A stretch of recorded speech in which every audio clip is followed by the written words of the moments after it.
Good evening, everyone. Welcome to the U.S. Union News. Today we will be discussing the controversial topic of the Civil War, which has recently split our country. We know that the reason for this war is the intense battle over slavery, but the question many are asking is what set it off?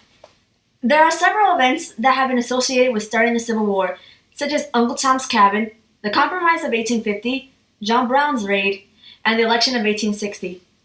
Although many experts say that while these events did have some influence in the development of the Civil War, none of them initiated it. Instead, it is believed that the Mexican War set it off. The Mexican War was a major war that happened just a few years back between the United States and the country of Mexico. The United States and its then president, James K. Polk, were determined to take the northern part that belonged to Mexico in order to reach the west coast. Believing it was their destiny given by God, manifest destiny as they called it, they fought for the land until they had it. Although with their victory and gain of more land came a price. The problems of slavery, which had previously been swept under the rug, had been brought back onto the table.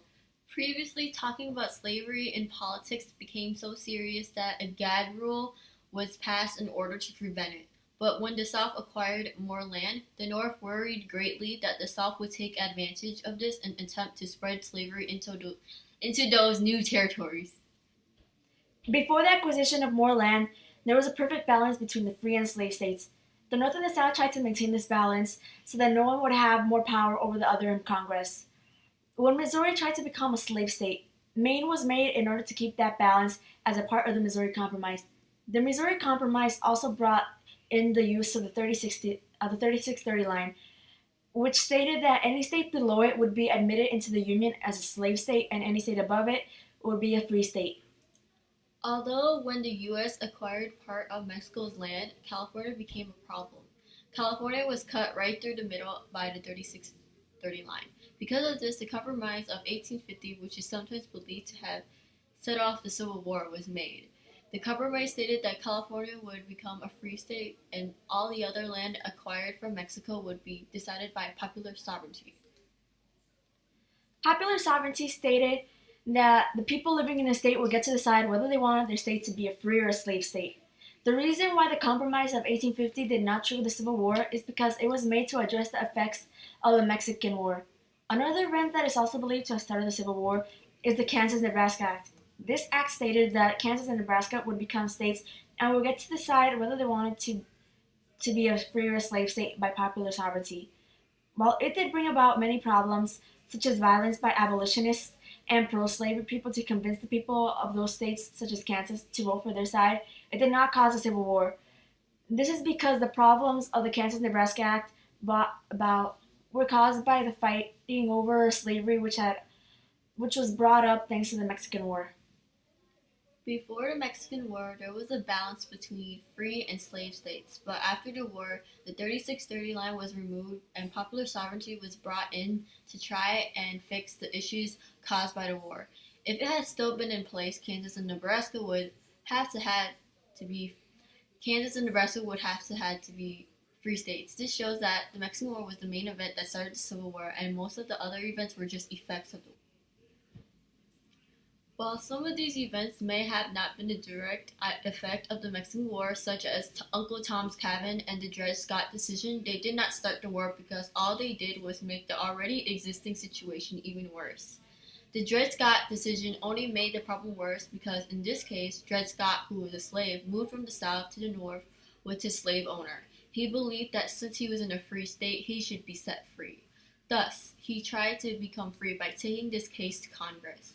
Although Congress said that they could not prohibit slavery in the territories and that slaves were property and not U.S. citizens, and could not bring suit in U.S. courts, this decision only further aggravated those who opposed slavery and made the already existing problem worse. Uncle Tom's Cabin only did the same thing. Uncle Tom's Cabin was a book written by Harriet Beecher Stowe that told about the lives and hardships slaves faced. She wrote this book in response to the Fugitive Slave Act, which is a part of the Compromise of 1850. The act stated that runaway slaves from the South had to be returned. Although this brought about problems for freed African Americans, since they were sometimes to be confused for slaves or kidnapped and sent to the South. The book was extremely popular and it sold over over 300,000 copies in the first year. Although it did not set up the Civil War because it only further increased the fight for the abolition of slavery. John Brown's raid also further increased the already increasing tension between the North and the South. John Brown was an abolitionist who attempted to start an armed slave revolt. Although he was not successful and was caught and executed. This event also further worsened the problem between the North and the South, which had been caused by the Mexican War. The election of 1860 is also a major event that many people believe started the Civil War, since Abraham Lincoln was elected president, even though he did not show up on many of the Southern ballots.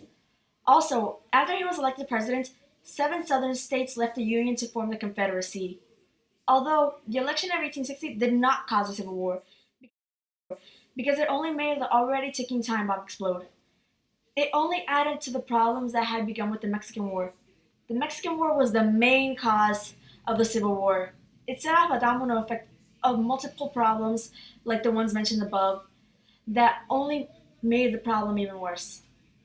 Because of these reasons, experts believe that the Mexican War was the main cause to the Civil War because it brought up the problem of slavery once more. Everything else were just only effects. Well, that is all for now, but stay tuned since we'll have more news in just a few minutes.